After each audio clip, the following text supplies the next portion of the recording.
कौन बढ़िया आम एनालॉग ट्रांसमिशन कौन बढ़िया एनालॉग ट्रांसमिशन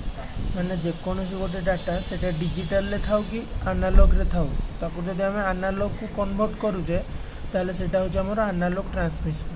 ये पढ़ा दुई प्रकार अच्छी ट्रांसमिशन गोटे हूँ एनालॉग टू एनालॉग ट्रांसमिशन आ गोटे हूँ डिजिटल टू एनालॉग ट्रांसमिशन। से कौन कौन converting a digital data to a band pass analogue signal. Band pass analogue signal माने कौन जार बैंडविड्थ अधिक थी। बैंडविड्थ कौन गोटे गोटे बैंड गोटे एनालॉग सिग्नल गोटे बीट्र लेंथ जी थाए बैंडविड्थ कहती। आउ जो एनालॉग सिग्नल बैंडविड्थ अधिक थाए ताकू बैंड पास एनालॉग सिग्नल कहती। ताहले कन्वर्टिंग ए डिजिटल डाटा ये खाली मन रखार अच्छे जब डिजिटल डाटा टू एनालॉग को कन्वर्ट हो कहती डिजिटल टू एनालॉग कन्वर्सन। कौन कहती डिजिटल टू एनालॉग कन्वर्सन। सेमती जब converting a low pass analogue signal to band pass analogue signal is traditionally called as analogue to analogue conversion. जदि गोटे low pass रो एनालॉग सिग्नल अच्छी low bandwidth वाला analogue signal अच्छी large bandwidth वाला analogue signal रे convert करबा जदि बैंड पास एनालॉग सिग्नल को कन्वर्ट करूचे तो ट्रेडिशनली कौन कह जाउची signal analogue signal to analogue conversion है कि। ताले आमर मन अच्छी आम जाने आम फास्ट कौन करते पूर्व जोटा पढ़ी analogue signal to digital convert करते माने एमती गोटे आमर एनालॉग सिग्नल थिबो एनालॉग सिग्नल थिबो ताधुरु आम एमती 01 बीट बाहर करके आमर डिजिटल सिग्नल को कन्वर्ट करते हेले एठी आमर कौन थिबो डिजिटल सिग्नल थिबो ताको आम कौन करिया पड़ियो एनालॉग को कन्वर्ट करिया पड़ियो। ताले आम मन को आसला डिजिटल टू एनालॉग करथुले एनालॉग टू डिजिटल कले किंतु एनालॉग टू एनालॉग कहीं करबा एनालॉग टू एनालॉग कन्वर्सन कौन दरकार जेते बेले आमे गोटे कौन सिग्नल टे आम तार रे सेंड करूचे ताले सेठी लो बैंडविड्थ वाला सिग्नल सेंड होची किंतु जदि आमे वायरलेस को ताकू कन्वर्ट करूचे ताले गोटे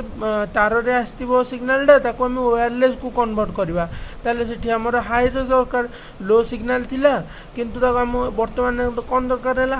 हाई रो बैंडविड्थ वाला सिग्नल दरकार हैला जोटा हमर वायरलेस रे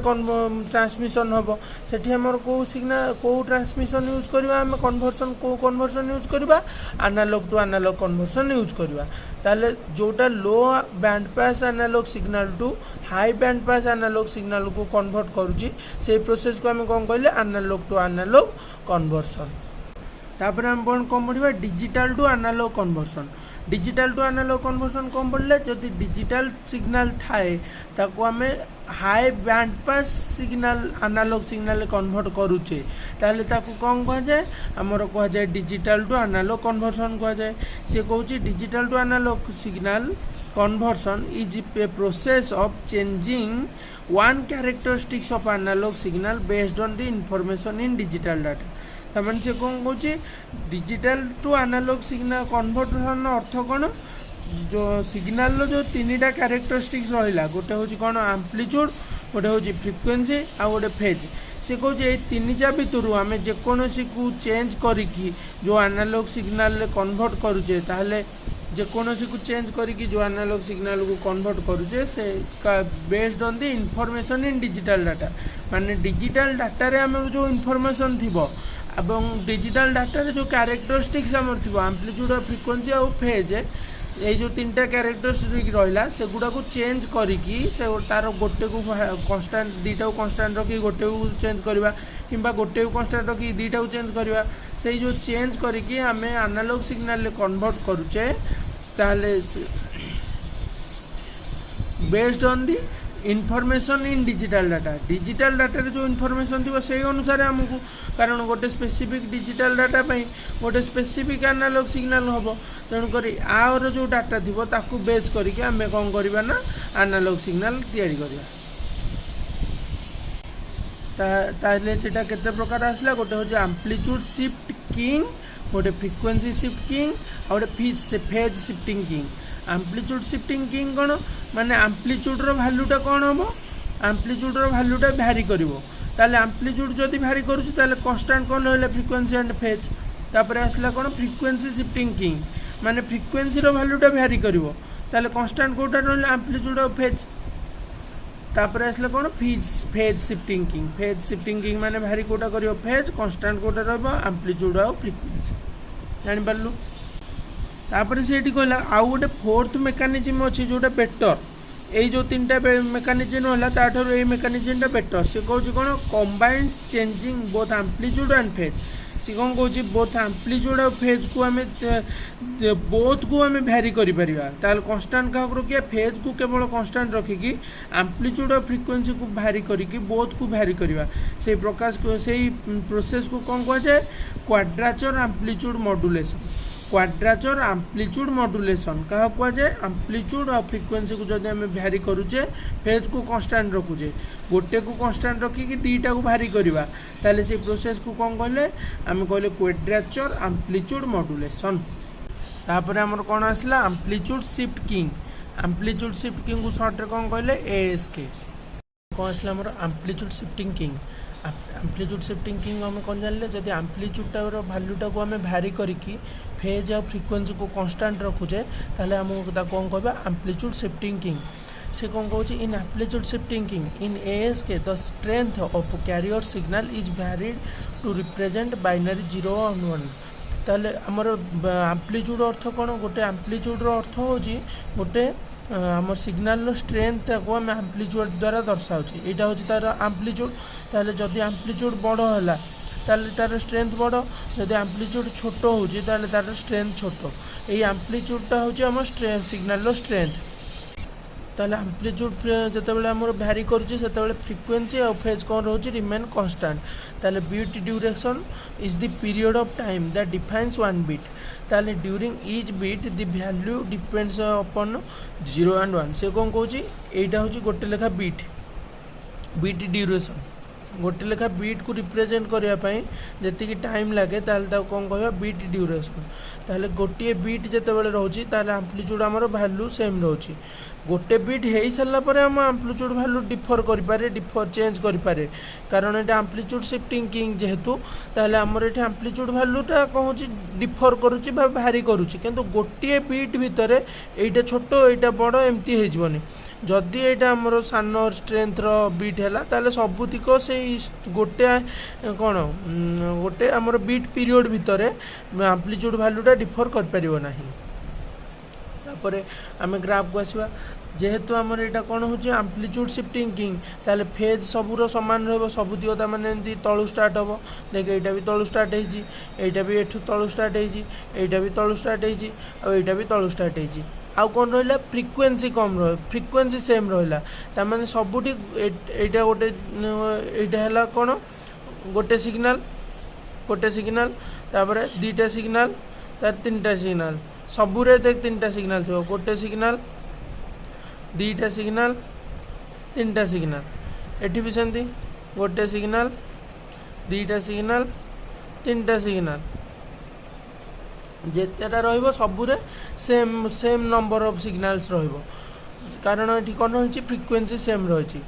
आउ तार ये कौन से कौन हाईली सक्सेसफुल टू नॉइज माने नॉइज को यहाँ अवॉइड करिबारे बहुत परिमाण रे हेल्पफुल होता है। आउ कौन से कौन यहाँ को ऑन ऑफ शिफ्टिंग किंग बोली कहते most popularly ASK this technique most popularly called as on off जेहेतु दुईटा रहा 2टा स्टेज रहा इधर कम रे आसो ना बहुत रे आसो जदि बहुत रे आसूची ताल सेटा होची हमर 1 आ जदि कम रे आसूची 0 0 1 जोटी रहिता है ताको ऑन ऑफ किंग कह जाए। देखे एठी आमे ग्राफटा टिके देखिबा देख 0 जतेबेले आसूची सेतेबेले छोटो छोटो बीट आसूची हैला कि आ जतेबेले 1 आसूची सेतेबेले पूरा ऊपर बीट आसूची एठी 0 आसिला लेवल देख एठी कोन हेची एठी दुईटा लेवल अछि गोटे लेवल गोटे होची ऊपर लेवल हैला जदि 0 आसीबो ताले छोटो लेवल रो ही सिग्नल बीट आसीबो हमरो जदि 1 आसुची ताले ऊपर लेवल बीट आसुची एठी देख 1 आसुची माने कोन हो बड़ बीटा आसीबो एटा होची बड़ लेवल एटा होची छोटो लेवल ताले एटा बड़ लेवल ले आसिला एठी देख 0 आसुची छोटो लेवल ले आसुची हमरो कोन सिग्नलटा छोटो लेवल ले आसुची तापर आसला हमरो कोन frequency shifting keying. Frequency shifting keying रे कोनटा भैरी होबो जो शिफ्टिंग किंग थिबो सेटा वैल्यू भैरी होबो आउ रेस्ट दुईटा कौन हम आम कन्स्टाट रहा फ्रिक्वेंसी शिफ्टिंग किंग रे वैल्यू हम कोटा फ्रिक्वेंसी रो वैल्यूटा भैरी हम कन्स्टांट कोटा रहिबो फेज आउ एम्प्लीट्यूड हमरो कन्स्टांट रहिबो ताहले देखिबा कोन होची in frequency shifting keying the frequency of the carrier signal varies to represent 0 and 1 ताहले 0 हमरो देख जो 0 1 सेठी काहे लिखुची हमरो जो रहिची कोन को बिट हम एटा कहारो कन्वर्ट करूचे डिजिटल टू एनालॉग करूचे ताहले डिजिटल ले हमरो कोन 01 बिट रहिची से 01 को दर्शेबा पई एनालॉग सिग्नल हम एनालॉग सिग्नल ले पुनी 01 हम केन जानिबा जे कोनोसी कोटा को वैल्यू को भारू करी के हम 01 जानिबा कि नै माने जदी एठी हम कोन देखिले 0 को रिप्रेजेंट करिया पई कोन करथुले छोटो एम्प्लीट्यूड नउथुले आ 1 को रिप्रेजेंट करिया पई बडो एम्प्लीट्यूड नउथुले ताहले से कोन कहथुले एठी एम्प्लीट्यूड रो स्ट्रेंथ टा माने एम्प्लीट्यूड रो स्ट्रेंथ टा हाई किंबा लो हेले आमे जानि परथुले कि कोटा 0 कोटा 1 जदि लो होतला जानथुले 0 जदि एम्प्लीट्यूड स्ट्रेंथ टा हाई होतला जानथुले 1 सेमती एठी कोन कहूची 0 1 को रिप्रेजेंट करिया पई फ्रीक्वेंसी टा भारी होची फ्रीक्वेंसी माने कोन जोथेरे दीटा सिग्नल रहउची से जो गोटे लेखा बीट एटा होची बीट पीरियड एटा गोटे बीट पीरियड एटा गोटे बीट पीरियड एटा गोटे बीट पीरियड एटा गोटे बीट पीरियड एटा गोटे बीट पीरियड ताले गोटे बीट पीरियड रे जदि दीटा हमर रहउची सिग्नल ताले ताको हम जानू जे 0 जदि तीनटा सिग्नल रहउची ताले जानू जे कोन हमर 1 देख एठी हमर कोन रहला फेज कांस्टेंट रहला तमन सबुति को हमर एही 180 रु स्टार्ट हैला एठी भी सब 180 रु स्टार्ट हैला एठी भी 180 स्टार्ट हैला एठी भी 180 स्टार्ट हैला ताले सबुति को कोन फेज कांस्टेंट रहला तापर देखिए एम्प्लीट्यूड कांस्टेंट रहउची कि नै देख सबुदियो गोटे लेवल ले आछि एठी गोटे हाई गोटे लो लेवल आछि कि सबुदियो गोटे लेवल ले अछि त माने एम्प्लीट्यूड भी कांस्टेंट रहला ताले एठी भ्यारी कोन करूची फ्रीक्वेंसी भ्यारी करूची 0 पय जदी हम एठी दीटा सिग्नल नउचे गोटे दीटा सिग्नल नउचे ताले 1 पय केतेटा तीनटा सिग्नल गोटे दीटा तीनटा तापर पुनी 1 पय केतेटा सिग्नल गोटे दीटा तीनटा 0 पय केतेटा सिग्नल 0 पय दीटा सिग्नल दीटा सिग्नल आउ 1 पय तीनटा सिग्नल ताले एठी कोन भारी करूची फ्रीक्वेंसी टा भारी करूची से लिखिला in frequency shifting keying the carrier signal is varies to represent माने carrier signal frequency of carrier signal frequency छाड़ी देछि frequency of carrier signal is varies to represent 1 and 0 ताले frequency shifting की रे कोटा vary करूची frequency टा vary करूची आ amplitude of phase remain constant its value depends upon the 0 and 1 ताले कोनटा हमर हला amplitude of phase हला कोन constant vary कोटा कला frequency vary कला तापर both the peak amplitude of phase remain constant माने कौन पीक एम्प्लीट्यूड देखे 0 पई पीक एम्प्लीट्यूड जति कि 1 पई पीक एम्प्लीट्यूड सेति कि पूर्व रे कोन थिला 0 पई पीक एम्प्लीट्यूड छोटो थिला 1 पई पीक एम्प्लीट्यूड बडो थिला किंतु आधर कोन पीक एम्प्लीट्यूड सब समान रहिला तापर कोन आसला हमर फेज शिफ्टिंग किंग रे कोन हबो फेज रो वैल्यूटा को फेज शिफ्टिंग किंग रे कोन हबो फेज रो वैल्यूटा कोन हबो वेरी करिवो ताले कांस्टेंट के रहबो एम्प्लीट्यूड आउ फ्रीक्वेंसी एम्प्लीट्यूड और फ्रीक्वेंसी सेम रहिबो फेज रो वैल्यूटा वेरी करिवो ताले से कोन कहूची इन फेज शिफ्टिंग की the phase value phase of the carrier signal is vary to represent 1 और 0 डिजिटल सिग्नल रो जो रहला हमर 1 0 दीटा बिट रहला से दीटा बिट को रिप्रेजेंट करबा पई हमें काहा को वेरी करूचे फ्रीक्वेंसी रो वैल्यू को वेरी करूचे ताले both the peak amplitude and frequency remain constant ताले कांस्टेंट के रहला फ्रीक्वेंसी आउ हमर कोन रहला एम्प्लीट्यूड पीक एम्प्लीट्यूड ताले कोन रहला कांस्टेंट रहला आउ हमर 0 1 को रिप्रेजेंट करे पय हमें काहा को वैल्यू कर वेरी करबा फेज को वेरी करबा ताले the phase of the signal during each bit is constant and its value depends upon 0 and 1 amplitude constant रहले फेज रो वैल्यू टा को वेरी करिके हम 0 1 को रिप्रेजेंट करबा सरला कथा ताले एठी से कोन कला देखे 0 टा को 0 डिग्री रु स्टार्ट कला और 1 टा को 180 डिग्री रु स्टार्ट कला तते 0 डिग्री 180 डिग्री कोटा मु एठी देखे दोची देखे जेतेबेले हमर सिग्नल टा एठू स्टार्ट हैला एमिति माने एठू स्टार्ट है कि गोटे सिग्नल हैला एटा होची हमर 0 डिग्री आ जेतेबेले हमर सिग्नल टा एपटू स्टार्ट तळपटू स्टार्ट हैला तळपटू स्टार्ट है कि एठी के आसला एठू स्टार्ट है कि एठी के आसला एटा होची 180 डिग्री हैला कि आ जेतेबेले सिग्नल टा हमर ए ऊपर स्टार्ट हैला ये ऊपर जो स्टार्ट है यहाँ हूँ 90 डिग्री आ जो सिग्नालटा ये तलू स्टार्ट है ये तलू स्टार्ट होगी आसला तलू स्टार्ट है यहाँ 270 डिग्री ये चार्टा मन रहा तो ताले से कौन कौन 0 डिग्रीटा जदि 0 रु स्टार्ट है ताले 1 टा स्टार्ट हम 180 रु ताले एठी जदि हमर 1 अच्छी ताले कोठू स्टार्ट हम ये तलू स्टार्ट हम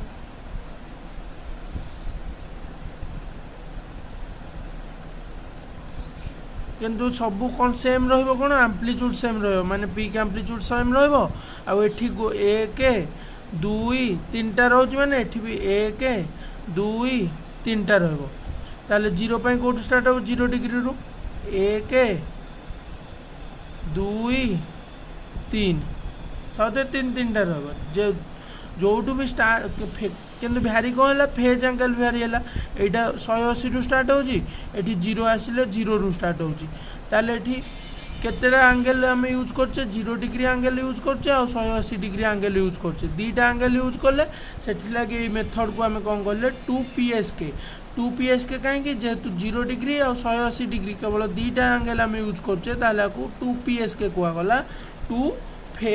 to phase sequencing keying two phase shift keying और आपको binary shift keying phase shifting keying कह जाए because 2 different phases that is 0 degree और 180 डिग्री आर यूज्ड तापर कौन आसला a second diagram is used constellation diagram आउ गोटे डायग्राम एठी हम यूज करछे एटा होचे हमर कंसोलेशन डायग्राम 0 डिग्रीटा रहिला 0 रे 180 एटा होचे 0 डिग्री हैला कि एटा होचे 90 डिग्री एटा होची 180 डिग्री और एटा होची 270 डिग्री ताले 0 डिग्री को रिप्रेजेंट कला किए 0 और 180 डिग्री को रिप्रेजेंट कला किए 1 ताले जदि 0 रु स्टार्ट होची 0 डिग्री और जदि 180 रु स्टार्ट होची 1 डिग्री एठी हमें फेज डायग्राम देखि करथुले एटा होची हमर कोन कंसोलेशन डायग्राम नु हमें कोन जानि परिबा को फेज एंगल कहा पई यूज होउची 0 पई को फेज एंगल यूज होउची 1 पई को फेज एंगल यूज होउची सेटा हमें कोथु जानि पाउचे कॉन्स्टेलेशन डायग्राम और फेज स्टेट डायग्राम ताले second diagram is called as constellation diagram और phase diagram which moves the same relationship as by the illustrating only the phase ताले कौन करुच्चे से केवल आम फेजटा ही जानीपे कहाँ को फेज को 0 बीट पाई को फेज एंगल यूज हो 0 बीट 1 यूज हो 180 फेज एंगल ताले को बीट को फेज एंगल यूज कर क्या थ्रू जापर कॉन्स्टेलेशन डायग्राम रु आम जापर यहाँ ताले को मेथड है यहाँ हूँ 2PSK मेथड और binary phase shifting king method binary PSK method और 2PSK मेथड।